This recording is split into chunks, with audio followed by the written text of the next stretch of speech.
नमस्कार मित्रों, स्वागत है हमारे YouTube चैनल पर। आप फिर से हम लेकर आए एक नई वीडियो टेंस के संबंध में।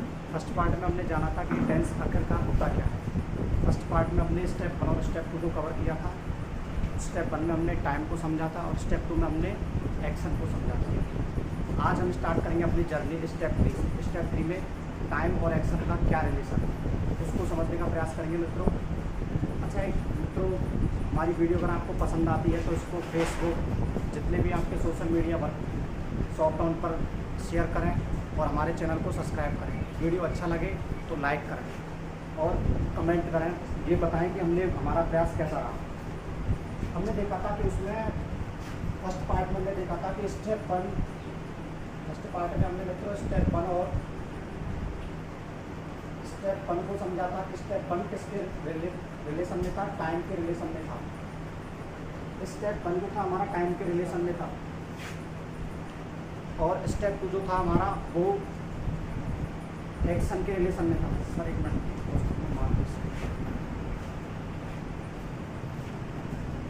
तो ये चीज़ें थी मित्रों। आज हम उनको दोनों चीज़ों को कवर करेंगे एक ही उसमें कि सिस्टम क्या होता है, दोनों को समझने का प्रयास करेंगे। स्टेप 1 को और स्टेप 2 को, स्टेप 1 को और स्टेप 2 को दोनों को समझने का प्रयास करेंगे। आखिरकार उनका रिलेशन आपस में क्या है। इन चीज़ों को पढ़ने के लिए हमें स्टेप 3 का इस्तेमाल करना पड़ेगा। टाइम का और एक्शन का रिलेशन आखिरकार क्या है। टाइम के लिए हमें किसको चेंज करना पड़ेगा या फिर एक्शन के लिए हमें किसको चेंज करना पड़ेगा, इन चीज़ों को समझेंगे अपन स्टेप 3 में। आज स्टार्ट करते हैं स्टेप 3 को। स्टेप 3 आखिरकार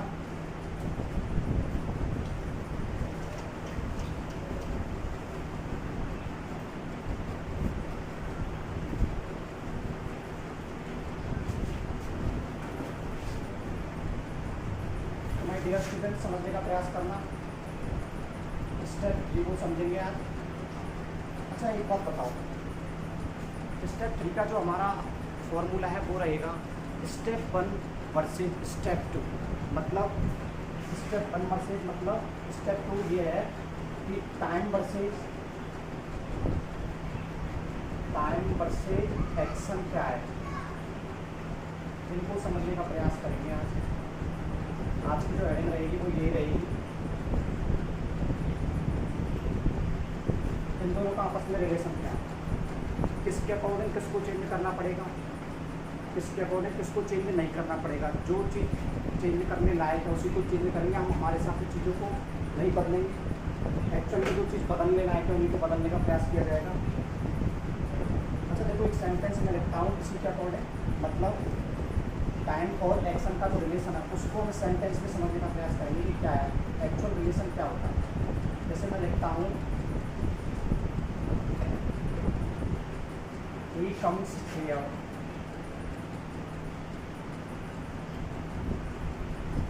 देखो जहाँ तक मैंने सेंटेंस लिखा ही कम्स हियर, इसका हिंदी जो अर्थ है वो ये होता है, वो यहाँ वह यहाँ आता है।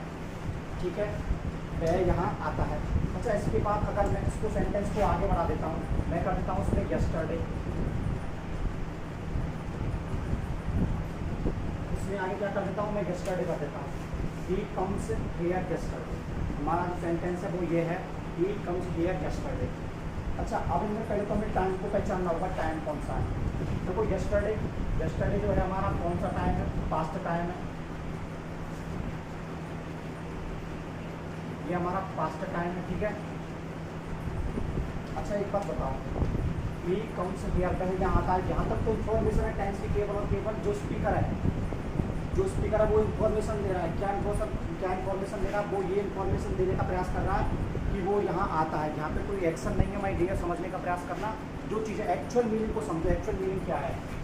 ही कम्स हियर वह यहाँ आता है, यस्टरडे कल, मतलब कल। अच्छा बीता हुआ कल कह सकते हैं इसको, कल भी कह सकते हैं। ही कम्स हियर यस्टरडे, वह यहाँ कल आता है। तो ये हमारा सेंटेंस गलत हो जाएगा, सामने वाला समझ नहीं पाएगा वो आने वाले कल की बात कर रहा है या फिर बीता हुआ जो कल है उसकी बात कर रहा है। ही कम्स हियर यस्टरडे, वह यहाँ कल आता है। तो यह समझने मतलब एक तरीके से एनलॉजिकल सेंस हो जाएगी, सामने वाला जो है इसको समझ नहीं पाएगा कि इसका सेंस क्या है, इसका लॉजिकल सिस्टम क्या है। तो देखो मेरे हिसाब से अच्छा ये पास्ट टाइम है, मतलब जो आया है वो पास्ट टाइम में आया होगा, लेकिन ही काउंट्स ये किसको रिप्रेजेंट करता है, एक्शन को रिप्रेजेंट नहीं करता, ये केवल और केवल इन्फॉर्मेशन को रिप्रेजेंट करता है। तो इसको हम इसके अकॉर्डिंग चेंज करेंगे, टाइम के अकॉर्डिंग किसको चेंज किया जाएगा, एक्शन को चेंज किया जाएगा। तो ये वाला एक्शन क्या होगा, गलत होगा हमारा, ये एक्शन क्या होगा, गलत होगा। तो यस्टरडे के हिसाब से यानी कि पास्ट टाइम के हिसाब से हम क्या लेंगे, एक्शन लेंगे। तो हमारा जो एक्शन होगा वो क्या होगा, ही केम हियर यस्टरडे, वह यहाँ कल आया था। आ गया समझ में, वह यहाँ कल आया था। तो ये चीज़ें हैं, मतलब अच्छा ये फॉर्मूला क्या कहता है, ये फॉर्मूला ये कहता है कि हमेशा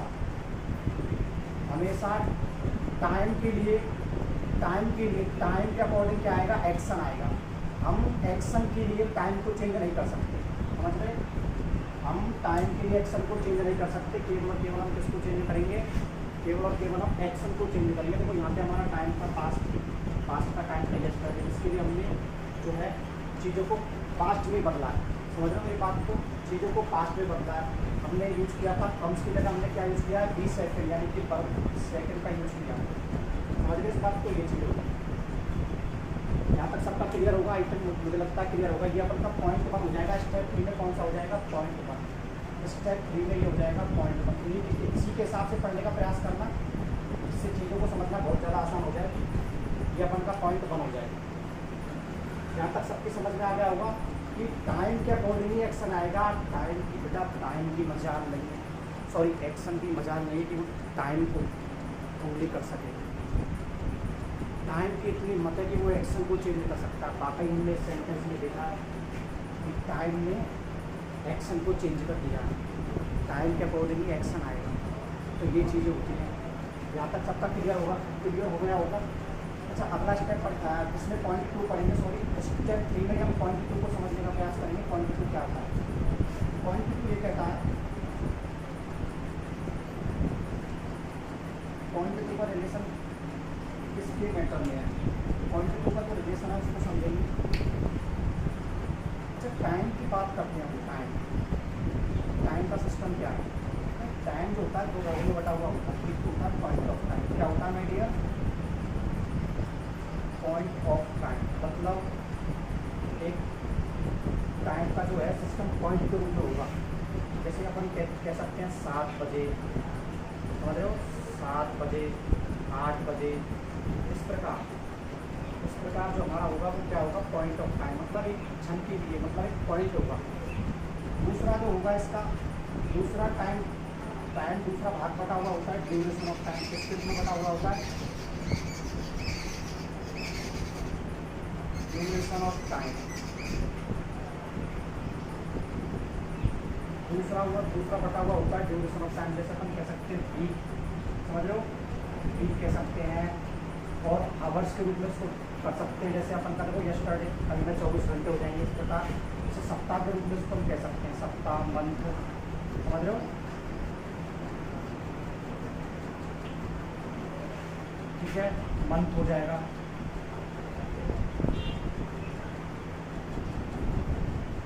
महीना कह सकते हैं इसको, ठीक है, मतलब कुल मिला के ड्यूरेशन एक अवधि होगी, टाइम की क्या होगी, अवधि होगी, समझ रहे हो यहाँ तक। तो हमारा जो पॉइंट 2 है यही कहता है कि जो टाइम है वो 2 भागों में बटा हुआ होता है।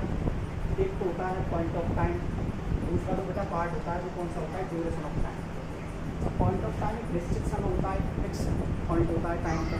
तो ड्यूरेशन ऑफ टाइम होता है एक लंबी अवधि, मतलब जैसे सप्ताह है तुम्हारा, मंथ है, तो ये किस प्रकार की अवधि होगा, ये point of time, sorry duration of time की अवधि हो जाएगी। यहाँ तक सबका क्लियर हो गया होगा। जैसे मेरे को एक एग्जाम्पल लिखने का प्रयास, एग्जाम्पल की सहायता से समझाऊंगा किस प्रकार हम चीज़ों को सही तरीके से यूज़ करेंगे, चीज़ों को जो है सही तरीके से कैसे यूज़ करेंगे उसको समझाऊंगा मैं। देखो जैसे मैंने लिखा,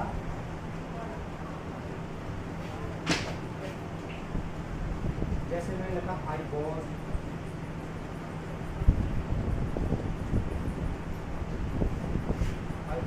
ए मूवी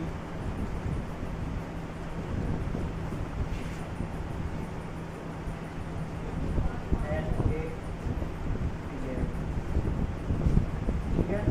जैसे मैंने लिखा I was a movie at. अच्छा ये बात, सबसे पहले हम टाइम की कल्पना करते हैं। टाइम कैसा है हमारा, ये जो टाइम है ये किस प्रकार का टाइम बताओ, ये पॉइंट ऑफ टाइम है, पॉइंट ऑफ टाइम है, समझ लो इस बात। ये कैसा टाइम है, पॉइंट ऑफ टाइम,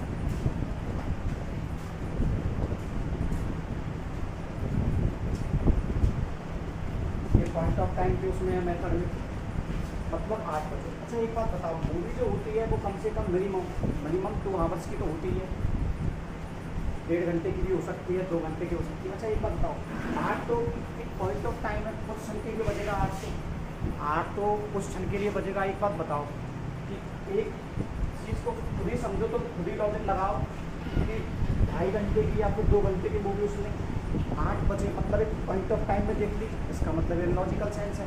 ऐसा तो हो नहीं सकता, ऐसा तो हो नहीं सकता, ये तो गलत है। ये हो सकता है कि वो 8 बजे मूवी देख रहा होगा, तो ये हमारा क्या है, टाइम है, समझ लो, ये हमारा क्या है, तो टाइम है। अच्छा ये हमारा सिस्टम गलत हो गया इस जगह, कैसे गलत हो गया, ये 8 बजे एक पॉइंट ऑफ टाइम पर एक चीज़ को, एक ड्यूरेशन वाली चीज़ को कवर नहीं कर सकते, ड्यूरेशन वाली चीज़ को कवर नहीं कर सकते। पोस्ट ये हमारा एक्शन है, समझ लो, ये वाला क्या है, हमारा एक्शन है, ये वर्ब है हमारी, ये एक्शन का काम कर रही है यहाँ पे, तो हम किसको चेंज करेंगे, एक्शन को चेंज करेंगे। ये थोड़ी है, अभी बात बताओ, मैं कल मूवी, यहाँ तक देखो, यहाँ तक समझने का प्रयास करो, किसको मत देखो। आई पॉज्ड ए मूवी, मैंने कल एक मूवी देखी थी, इसका यहाँ तक का आंसर ये आ जाएगा, आई पॉज्ड ए मूवी, मैंने कल एक मूवी देखी थी एट दिस टाइम, यानी कि एट 8 PM 8 बजे। तो एक बात बताओ कि रजनीकांत तो थोड़ी ना है, अपन रजनीकांत थोड़ी ना है जो 8 बजे रजनीकांत ही कर सकता है ऐसे, तो भाई यहाँ से उधर उधर, समझ रहे हो, तो अपन रजनीकांत नहीं, अपन एक नॉर्मल ह्यूमन बीइंग है, ठीक है। तो ऐसा नहीं हो सकता। कुल मिला के अब देखो, हमें चेंज करने की आवश्यकता, हम चेंज कैसे करेंगे चीज़ों को, कि पॉइंट ऑफ टाइम के हिसाब से हम क्या लेंगे, हमारा एक्शन, पॉइंट ऑफ टाइम के हिसाब से हम क्या लेंगे, हमारा एक्शन लेंगे।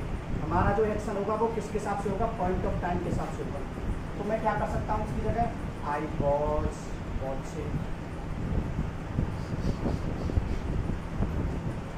Was watching a movie at 8 PM। कुल मिला के जो हमारा एक्शन था, इसके अकॉर्डिंग चेंज कर दिया हमने टाइम के हिसाब से। अब देखो, अब मीनिंग निकल के आ जाएगा, अब अपन का सही जो एक्चुअल मीनिंग है वो निकल के आ जाएगा।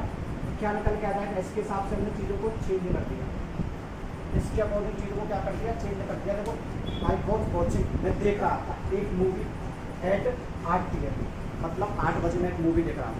तो यहाँ तक समझ में आ गया, क्लियर हो गया सबका। तो ये चीज़ें होती हैं। अब देखो अगली बात करते हैं, अगला पॉइंट क्या होगा। अब ड्यूरेशन ऑफ टाइम से रिलेटेड लेते हैं चीज़ों को। ड्यूरेशन ऑफ टाइम में क्या होगा, देखो जैसे मैंने लिखा,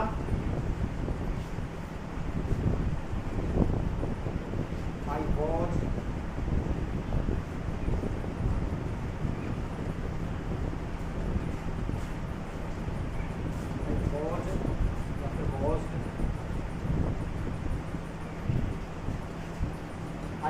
या फिर आई वॉज वॉचिंग या फिर वॉच्ड ए मूवी यस्टरडे।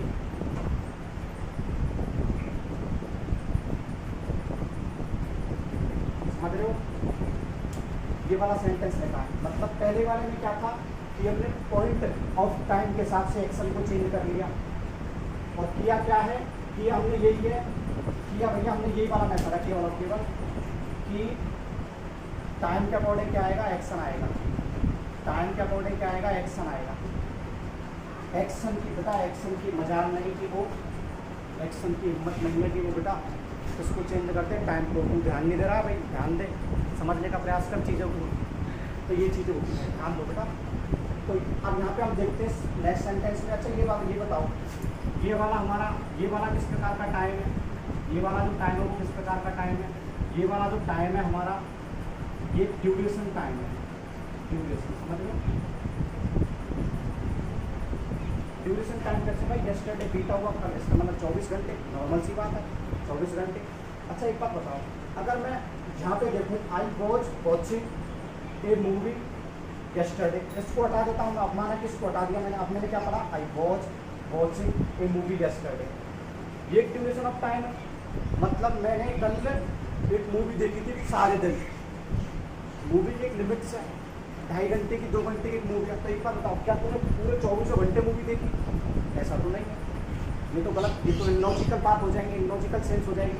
तो लॉजिकल चीज़ें क्या होंगी कि आई पॉज, ये वाला जो सिस्टम है यहाँ पे ये कट जाएगा, ये वाला जो कट जाएगा, समझ रहे हो ना, ये कट जाएगा। इसकी जगह क्या होगा, आई पॉज ए मूवी यस्टरडे, और हमारा सेंटेंस ये सही हो जाएगा।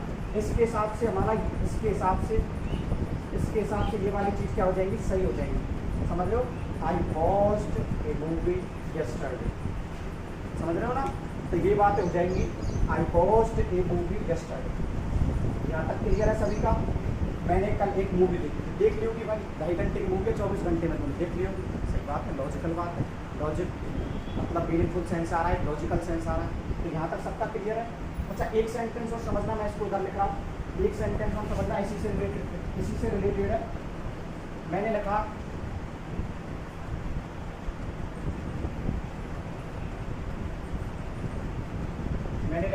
आई was watching,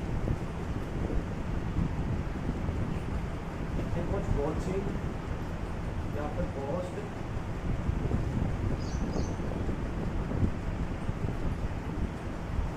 I was watching a movie at this time yesterday, ठीक है। ये वाला सेंटेंस लिखा है, I was watching या फिर watched the movie at this time yesterday। अब चीज़ों को पहचाना होगा। यहाँ पे दो प्रकार का समय है, एक तो ये वाला, ये तो किसको, किसकी सेंस देगा, ड्यूरेशन की। ये वाला जो समय वो किसकी सेंस देगा, ड्यूरेशन की सेंस देगा। लेकिन इससे पहले एक चीज़ ध्यान रखो, ये वाला जो समय हमारा, ये किसको दिखा रहा है, एट दिस टाइम, एक पॉइंट को दिखा रहा है। ये वाला जो समय है वो किसको दिखा रहा है, एक पॉइंट ऑफ टाइम को दिखा रहा है। तो हमें इसके अकॉर्डिंग काम लेना, पहले वाले के अकॉर्डिंग काम लेना। अगर आपसे कोई कहेगा कि ये वाला सेंटेंस दे दिया और आपको पार्ट बना देता है, ए पार्ट, ये बना देता है बी पार्ट, और ये बना देता है सी पार्ट, ठीक है। अगर आपसे कहेगा किस पार्ट में गलती है, तो बताओ किस पार्ट में गलती होगी। अगर हम इसके अकॉर्डिंग पूरे सेंस को देखेंगे, आई ए मूवी एट दिस टाइम, तो इसके अकॉर्डिंग क्या आएगा, इसके अकॉर्डिंग ये आएगा बच्चा, देखो ये पॉइंट ऑफ टाइम है, पॉइंट ऑफ टाइम में हम किसी चीज़ को देख नहीं सकते, पॉइंट ऑफ टाइम में हम किसी भी चीज़ को नहीं देख सकते, मतलब एक लंबी, जैसे मूवी वगैरह है हमारे, उसको पूरी तरीके से नहीं देख पाएंगे भैया। तो ये कैसा टाइम है भैया, पॉइंट ऑफ टाइम है। यहाँ पे ड्यूरेशन दिखा रहा है, यहाँ पे पॉइंट ऑफ दिखा रहा है, लेकिन उससे पहले ड्यूरेशन से पहले तो हमारा क्या आ रहा है, पॉइंट ऑफ टाइम आ रहा है। जैसे मैं कह सकता हूँ एट दिस टाइम की जगह मैं क्या यूज़ कर सकता हूँ, 10 बजे। 10 बजे मैं क्या देख रहा था, मूवी देख रहा था, समझ गए। तो इसके अकॉर्डिंग क्या आएगा, इसके अकॉर्डिंग ये वाला जो सेंस है ये गलत हो जाएगा, समझ रहे हो। इसके अकॉर्डिंग क्या आएगा, आई was watching a movie at this time yesterday. यहाँ तक सबका क्लियर हो गया होगा, यहाँ तक सबका क्लियर हो गया होगा भैया। इसको कॉपी करो, एक मिनट पर आपको वक्त दिया जाता है, कॉपी करो इसको, ये चीज़ें हैं। तो ये मैंने दिया था भैया, मिला के स्टेप 2 और स्टेप 1, स्टेप 1 और स्टेप 2। स्टेप 1 में हमने टाइम को समझा था, स्टेप 2 में एक्शन को समझा था। अच्छा, स्टेप 3 में क्या किया, हम दोनों को रिलेशन, इन दोनों का जो रिलेशन है उसको समझने का प्रयास किया, इन दोनों का रिलेशन उसको समझाएं। यहाँ तक आई थिंक मुझे लगता है सबका क्लियर होगा, वो क्लियर हो गया होगा। मेहनत दो शेरनी का दूध है, ये कुमार गौरव जी का बहुत फेमस डायलॉग है। मेहनत दो शेरनी का दूध है, जो जितना पिएगा वो उतना ही दाढ़ेगा। जो मेहनत कर रहे हैं आप लोग, मेहनत कर रहे हैं, जितनी अधिक जिसकी मेहनत होगी उसकी मतलब कुल मिलाकर उसकी कॉफी उतना ही चमकेगी, ये कह सकते हैं अपन। अब अगले पार्ट में हम इसको समझेंगे, स्टेप 4 क्या होता है। स्टेप 4 को समझने का प्रयास करेंगे। स्टेप 4 में सिस्टम क्या होता है, स्टेप 4 को अपन केसेस के हिसाब से पढ़ेंगे, केस 1, केस 2, केस 3, जिससे चीज़ों को समझना आसान हो जाए, जल्दी से हमारी चीज़ें दिमाग में बैठ जाएं। अगर वीडियो आपको समझ में नहीं आता है तो एक दो बार देखें, तब समझ में आएगी। बिल्कुल बेसिक है बेटा, ये जो आपको पढ़ाया जा रहा है बिल्कुल बेसिक है, इससे बेसिक नहीं होगा, समझ रहे हो, इससे बेसिक नहीं होगा। क्योंकि टेंसों को हर टीचर का पढ़ाने का मेथड अलग अलग होता है, लेकिन ये जो मेथड है, ये वाला मेथड शायद ही कोई टीचर अप्लाई करता होगा, क्योंकि ये मेथड ऐसा ही है, ये मेथड ऐसा ही होगा। आपके भी समझ में कम आ रहा होगा, थोड़ा बहुत ऐसे आ रहा होगा, कि ये किस प्रकार से टेंस को स्टार्ट किया, लेकिन बेटा एक्चुअल चीज़ों को समझने के लिए कुछ नया अप्लाई करना पड़ता है, समझ रहे हो ना। तो ये बात है। अच्छा स्टेप 4 में देखेंगे अपन, स्टेप 4 पढ़ेंगे। स्टेप 4 क्या कहता है,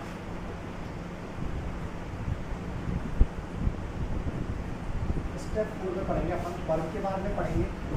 स्टेप 4 में किसके बारे में पढ़ेंगे, वर्ब के बारे में।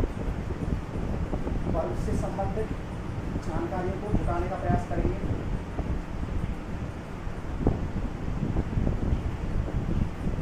ये अपन का केस 1 होगा। ये कौन सा केस 1 होगा, इसमें केस 1 लिख लेते हैं यहाँ पे, केस 1, ठीक है। अच्छा वर्ब की बात करते हैं। वर्ब किसके, मतलब वर्ब क्या है, जो वर्ब एक एक्शन होती है। वर्ब क्या होती है, एक एक्शन होती है। आई वॉज्ड, मैंने देखी थी, समझ रहे हो, आई वॉज्ड मैंने देखी थी, जो भी चीज़ें, मतलब एक्शन किया था मैंने देखने का, समझ गए इस बात को, ये चीज़ें होती हैं। तो वर्ब किन किन चीज़ों को रिप्रेजेंट करती है बेटा, वर्ब रिप्रेजेंट करते हैं, एक तो रिप्रेजेंट करती है टाइम, वर्ब किसको रिप्रेजेंट करती है, एक तो रिप्रेजेंट करती है टाइम,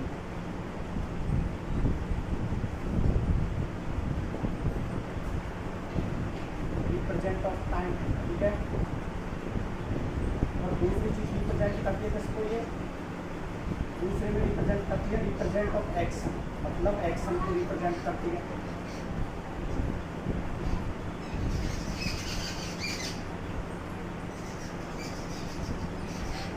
तो वर्ब जो होती है वो दो चीज़ों से रिलेट होती है, एक तो एक्शन को रिप्रेजेंट करती है और एक टाइम को रिप्रेजेंट करती है। वो एक उदाहरण इससे पहले बताया था स्टेप 3 में, आई वॉच्ड, मैंने देखी थी ये मूवी, एक मूवी यस्टरडे, कल मैंने एक मूवी देखी थी कल। तो मतलब देखो उसमें टाइम का संबंध यस्टरडे से था, टाइम का जो संबंध था वो किससे था, यस्टरडे से था।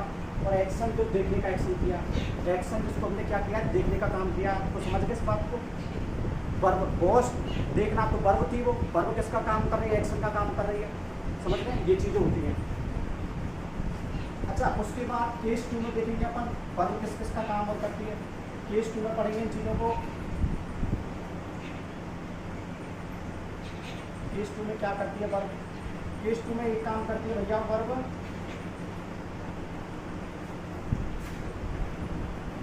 वर्ब दो प्रकार की होती है।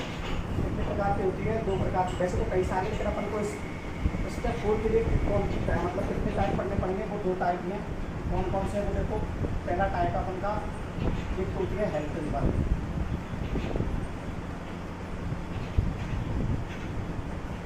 ठीक है, एक होती है हेल्पिंग वर्ब, और दूसरी कौन सी होती है भैया, मेन वर्ब,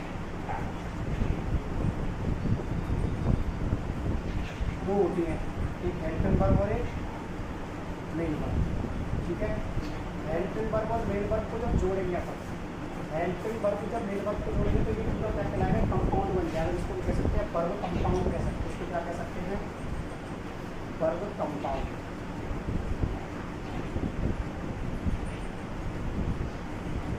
तो छुट्टी इसको क्या कह सकते हैं अपन, वर्ब कंपाउंड। मतलब वर्ब को हमने बेसिक रूप से दो भागों में बांटा, एक तो हेल्पिंग वर्ब में बांटा, एक मेन वर्ब में बांटा। जब इन दोनों को अपन जोड़ते हैं तो वो क्या कहलाता है, वर्ब कंपाउंड कहलाता है। देखो इसको समझो, ये कॉपी नहीं करना है, केवल समझना है, ये चीज़ें कॉपी नहीं करनी, केवल समझिए। इससे मैंने लिखा आई हैव डन,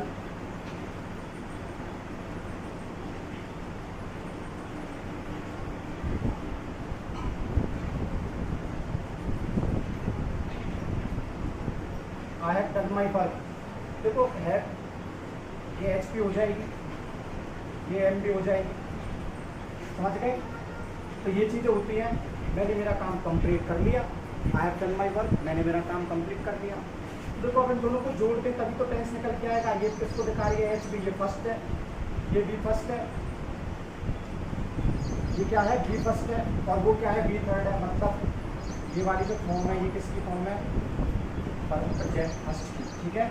और ये वाली जो फॉर्म है ये किसकी है, वर्ब थर्ड की। तो फर्स्ट और थर्ड, फर्स्ट प्रेजेंट को रिप्रेजेंट करती है, मतलब प्रेजेंट टेंस को रिप्रेजेंट करती है, और ये वर्ब थर्ड किसको प्रेजेंट करती है, परफेक्ट को। तो समझ में आ गया, क्या समझ में आ गया बताओ, कि वर्ब जो होती है, वर्ब कंपाउंड एक तरीके से टेंस का रूप ले लेता है आगे चल के। देखो यहाँ तो तुम्हारे सामने समझो उसको, ये हैव जो था वो एच बी का काम कर रहा है, और डन जो था वो एम बी का काम कर रहा है, मतलब वर्ब की फर्स्ट फॉर्म प्रेजेंट से रिलेटेड और वर्ब की थर्ड फॉर्म जो किससे रिलेटेड है, परफेक्ट से रिलेटेड है। तो ये चीज़ है, यहाँ तक समझ में आ गया होगा, यहाँ तक समझ में आ गया। इसको कॉपी करना चाहते हो तो कर लेना, वैसे इसकी आवश्यकता नहीं है, केवल और केवल समझो मेथड को, समझो मेथड कौन सा अप्लाई हो रहा है। अगले केस में पढ़ेंगे अपन केस 3 में वर्ब की फॉर्म के बारे में जानकारी करेंगे। केस 3 में किसकी जानकारी करेंगे, वर्ब की फॉर्म की जानकारी करेंगे, ठीक है। केस 3 वर्ब की कौन कौन सी फॉर्म होंगी उनके बारे में जानकारी करेंगे।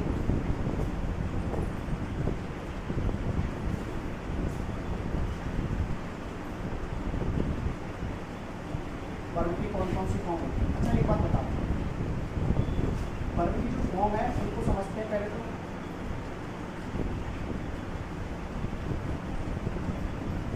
एक होती है वर्ब की बी फर्स्ट, मतलब ठीक है, उसको अपन क्या बोलते हैं, प्रेजेंट बोलते हैं। क्या बोलते हैं उसको, प्रेजेंट बोलते हैं, ठीक है। इसको अपन प्रेजेंट बोलते हैं। वर्ब सेकंड को क्या बोलते हैं, पास्ट बोलते हैं।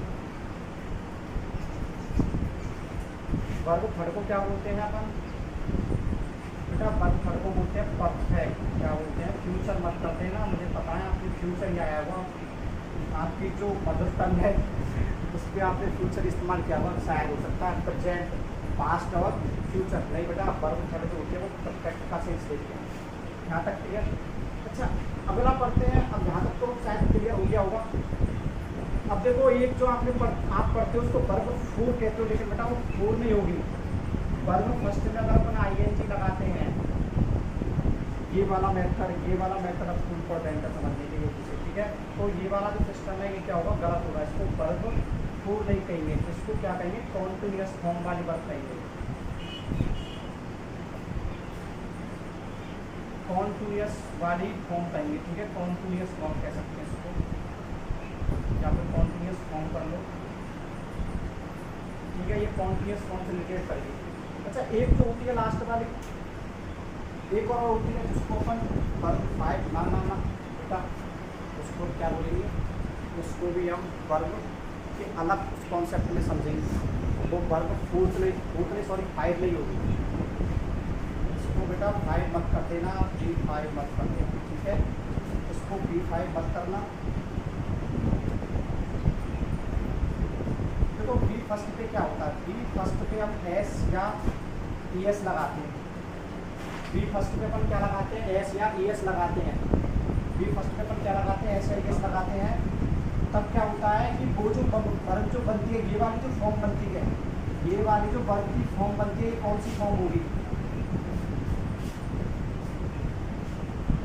देखो ये वर्ब की सिंगुलर फॉर्म होगी, ठीक है। ये कौन सी फॉर्म होगी, सिंगुलर वर्ब फॉर्म। ये वर्ब की कौन सी फॉर्म होगी, सिंगुलर फॉर्म होगी, ठीक है। यहाँ तक क्लियर हो गया होगा। एक बार और समझा देंगे इसको, अब तक आप कॉपी करो। तो यहाँ तक समझ में आ गया होगा। हमारी वर्ब की 3 फॉर्म होती है, तो प्रेजेंट की होती है जिसको हम फर्स्ट फॉर्म कह सकते हैं, पास्ट की होती है जिसको वर्ब सेकंड कह सकते हैं, और वर्ब जो थर्ड है उसको हम बेटा फ्यूचर नहीं कहेंगे, वो क्या होगी, केवल और केवल परफेक्ट। यहाँ तक क्लियर हो गया होगा। अच्छा अगली जो फॉर्म आती है वो हम उसको फोर्थ फॉर्म के रूप में यूज़ करते हैं। वो फोर्थ फॉर्म नहीं है, वो क्या है, केवल वर्ब फर्स्ट पर आईएनजी, मतलब इस कॉन्टिन्यूअस फॉर्म के रूप में चलती है वो, ठीक है। उसके बाद एक होती है वर्ब फर्स्ट पे एस या ई एस। अभी बात बताओ, किसी भी वर्ब पर एस या ई एस लगती है तो वो एस या ई एस लगने के बाद क्या बन जाती है, सिंगुलर बन जाती है। मतलब सिंगुलर वर्ब के रूप में वो क्या होती है, ट्रीट होती है। यहाँ पे भी सिस्टम ऐसा ही है, फोर्थ के बाद 5, 2 बार ऐसा ही, मतलब स्टूडेंट्स यही करता है कि थर्ड के बाद फोर्थ के बाद 5 नहीं, ये केवल और केवल किसके रूप में यूज होगी, सिंगुलर वर्ब फॉर्म, मतलब वर्ब की सिंगुलर फॉर्म, ठीक है। किसके रूप में यूज होगी, वर्ब की सिंगुलर फॉर्म के रूप में यूज होगी। तो यहाँ तक क्लियर हो गया होगा। इसको रफ कर देते हैं, कॉपी आपने कर लिया होगा। अगला स्टेप पढ़ेंगे अपन, स्टेप 5 पढ़ेंगे। स्टेप 5 में समझेंगे चीज़ों को।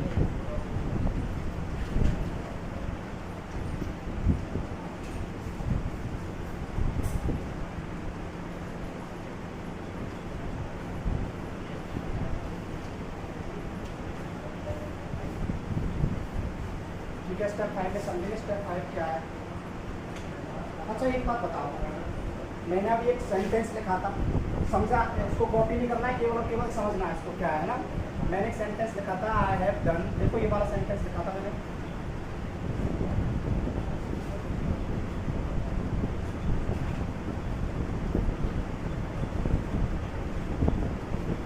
ये वाला सेंटेंस लिखा था, I have done my work. ये किससे रिलेटेड है? ये वर्ब, ठीक है, फर्स्ट है, ये थर्ड है, ठीक है, ये फर्स्ट है, ये थर्ड है। अच्छा फर्स्ट को क्या कहेंगे हम? अभी बताया था मैंने, फर्स्ट को क्या कहेंगे? प्रेजेंट कहेंगे, ठीक है, और थर्ड को क्या कहेंगे? परफेक्ट कहेंगे। तो हमारा टेंस निकल के आ गया, कौन सा टेंस निकल के आ गया? ये वाला निकल के आ गया, प्रेजेंट परफेक्ट निकल के आ गया। कौन सा निकल के आ गया? मतलब कुल मिला के हमने वर्बों को जोड़ा, verb first plus verb third, इनको जोड़ा हमने, कुल मिला के वर्ब कंपाउंड जोड़ना। कंपाउंड, वर्ब कंपाउंड को हमने क्या किया? जोड़ लिया, वर्ब को जोड़ लिया, जब कंपाउंड बना लिया, वर्ब को जोड़कर हमने क्या बना लिया? कंपाउंड बना लिया। तो एक बात तो समझ ही रहे होंगे आप यहाँ से कि हमारा जो टेंस है ये वाला प्रेजेंट परफेक्ट का टेंस है। इसका मतलब एक बार बताओ, लॉजिक लगाओ, अपना लॉजिक लगाने का प्रयास करो। यहाँ पे लॉजिक ये देखो, first verb third verb, third perfect को रिप्रेजेंट कर रही है, फर्स्ट प्रेजेंट को रिप्रेजेंट कर रही है, ठीक है। अच्छा एक बात बताओ, हमने जब वर्ब को जोड़ा था हमारा टेंस बन गया, ये वाला टेंस बन गया प्रेजेंट परफेक्ट। इसका मतलब वर्ब कंपाउंड क्या है? अपने अपने टेंस है, समझ के इस बात को। वर्ब कंपाउंड अपने अपने क्या होता है? टेंस होता है। तो ये चीज़ होती है। अब सुनो अपन स्टेप 5 में इसी को जानने का प्रयास करें।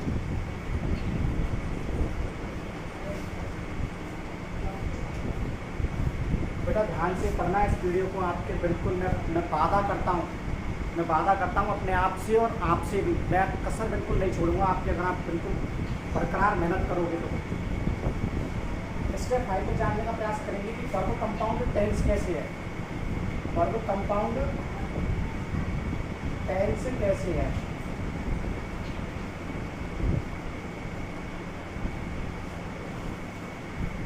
वर्ब कंपाउंड टेंस कैसे है, ठीक है। हम किसके बारे में पढ़ रहे हैं भैया? स्टेप 5 में जानेंगे। देखो टाइम, अच्छा ये बात बताओ, टेंस को अभी देखा था हमने, टेंस जो था वो किस किस से रिलेट हो रहा था? टेंस जो था हमारा वो किस किस से रिलेट हो रहा था? टेंस बराबर टाइम प्लस एक्स, ये चीज़ें थी ना, टेंस बराबर टाइम प्लस एक्स।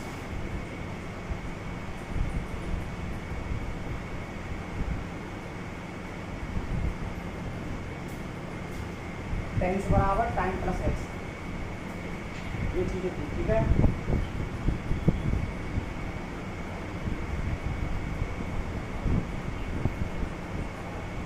अब सुनो मेरी बात,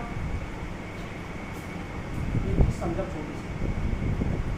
एक बात बताओ, देखो टाइम को रिप्रेजेंट कौन करती है? इसको भी रिप्रेजेंट वर्ब करती है, इसको भी रिप्रेजेंट वर्ब करती है, ठीक है। एक्शन को रिप्रेजेंट कौन करती है? वर्ब भी करती है, एक्शन को भी रिप्रेजेंट वर्ब करती है। वर्ब को आपस में जोड़ते हैं तो हमारा टेंस निकल के आ जाता है। वर्बों को जब आपस में क्या करते हैं? जोड़ते हैं, मतलब इनका क्या बनाते हैं? कंपाउंड बनाते हैं। इनका कंपाउंड बनाते हैं जब हमारा टेंस निकल के आ जाता है। कंपाउंड को क्या कह सकते हैं? हम टेंस कह सकते हैं। वर्ब का जो कंपाउंड निकल के आ सकता है उसको क्या कह सकते हैं? टेंस कह देते हैं अपन, ठीक है। ये बात क्लियर हो गई। अब इसको क्लियर कर लेते हैं, कैसे क्लियर कर लेते हैं? जैसे देखो, कैसे समझो,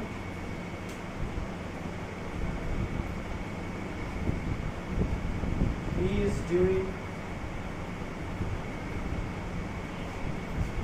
doing his work,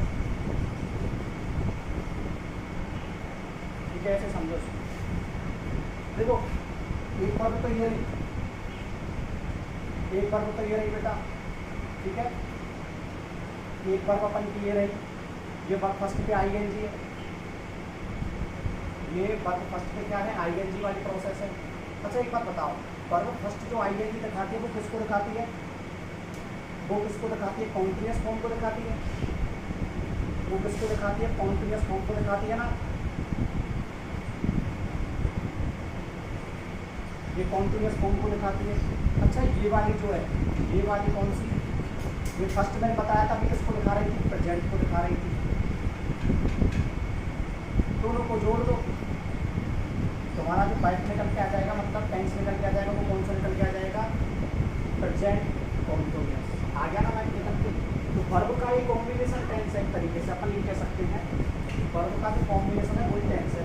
एक सेंटेंस और तो चलो कोई बात नहीं, बोल सकते हैं। अगला अगला समझते हैं, देखो जैसे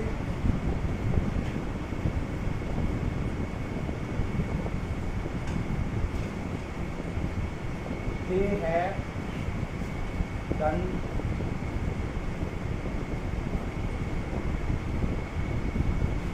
their work, they have done their work, ठीक है। अब एक बात बताओ, सुनो लोगों, इसमें समझो बेटा। ये देखो, ये फर्स्ट है, ये थर्ड है, ये फर्स्ट है, ये थर्ड है, दोनों को जोड़ दो। फर्स्ट किससे रिलेटेड है, फर्स्ट जो है वो किससे रिलेटेड करती है, प्रेजेंट को रिलेट करती है। फर्स्ट जो है किसको बताती है, प्रेजेंट को बताती है, ठीक है। थर्ड किसको बताती है, परफेक्ट को बताती है। निकल के आ गया प्रेजेंट परफेक्ट। तो कुल मिला के यही होता है कि टेंस जो होता है वो वर्ब कंपाउंड, यानी कि BC। वर्ब कंपाउंड में क्या है बेटा, टेंस है। वर्ब कंपाउंड में क्या है, टेंस है। ये ही टेंस कह सकते हैं इसको। तुम्हारे सामने प्रूव कर दिया चीज़ों को। तो वर्ब कंपाउंड को हम क्या कह सकते हैं, टेंस कह सकते हैं। वर्ब कंपाउंड को हम क्या कह सकते हैं, टेंस कह सकते हैं।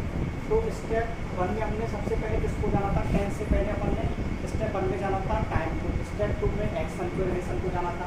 स्टेप 3 में हम दोनों को जो टाइम का और एक्शन का जो कॉम्बिनेशन होता है वो टेंस के रूप में कैसे हमारे सामने आता है उसको जाना था। तो स्टेप 4 में हमने वर्ब को जाना था कि एक्शन एक्चुअली होता क्या है। उसमें हमने देखा था कि एक्शन दो चीज़ों को रिप्रेजेंट करता है। तो कौन कौन सी को, वर्ब को रिप्रेजेंट कर रही है, मतलब वर्ब स्टेप 4 में रिप्रेजेंट करती है, तो टाइम को रिप्रेजेंट करती है, एक एक्शन को रिप्रेजेंट करती है, ठीक है। इन दोनों को जोड़ते हैं तब हमारा क्या बनता है, मतलब वर्ब को जोड़ते हैं आपस में तब क्या बनता है, कंपाउंड बनता है। कंपाउंड भी हम टेंस कह सकते हैं। इसका मतलब टाइम और एक्शन को जोड़ते हैं। बेटा यही चीज़ है, यही तो होता है पढ़ने का सही तरीका। तो मिला के इतनी बारीकों में रुक जाओ, चीज़ों को इतनी बारीक से समझो कि समझना आसान हो जाए। तो ये बात होती है।